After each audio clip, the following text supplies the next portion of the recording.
Sir, you can proceed. Good evening. My name is Rodrigo Pimentel. I am the Secretary of the Rhode Island Progressive Democrats, and our PDA does support Senate Bill 2333. So, personally, I am an undocumented immigrant. I have lived in Rhode Island for practically my entire life. When I first moved here from Portugal when I was 10 months of age, and my status constantly raised basic questions about life. I worried about never being able to drive. I worried about getting a job. And these were all pervasive thoughts, and when I was 13 years old.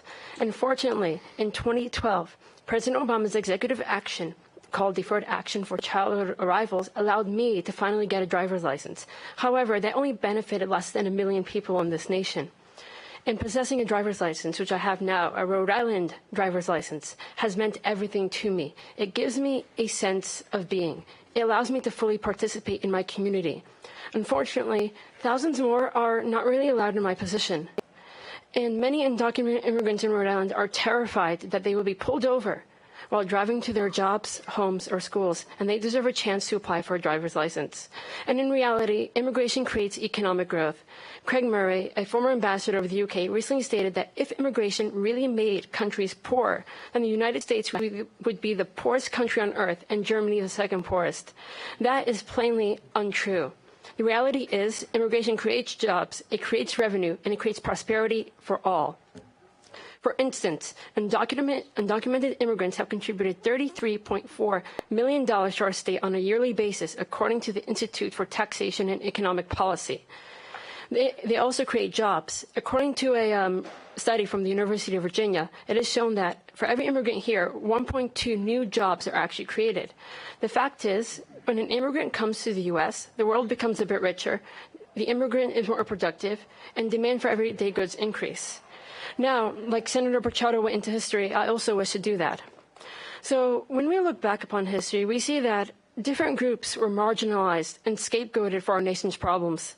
The oppressors will appeal to the law. They will state that the law is the law. They will hold the law sacrosanct, as many have unfortunately done today and throughout our past. For instance, during slavery, runaway slaves would break the law by attempting to cross the North-South divide. The Quakers and abolitionists knowingly violated the law by helping them. And it was the white slave owners that made that the law. And after Reconstruction failed, whites complained of black migration to the city using similar rhetoric we see today, accusing them of taking their jobs, bringing down wages, and stating that they would be too culturally different to assimilate. And today, we have a demagogue who comes along and says, I know what the causes of your problems are. It's the immigrants. It's the Muslims. But it wasn't so long ago when it was the uppity women trying to take jobs away from men, or blacks who are trying to take jobs away from whites. That's what demagoguery is about. It is to dehumanize, disenfranchise, and discriminate, all to obfuscate the real problems facing our society. And let's talk about those real problems. My dad is a business owner. He suffered through the crash of 2008. He provides jobs to Rhode Island. And we do not solve that problem by blaming it on immigrants. And we shouldn't confuse that problem with the issue of licenses.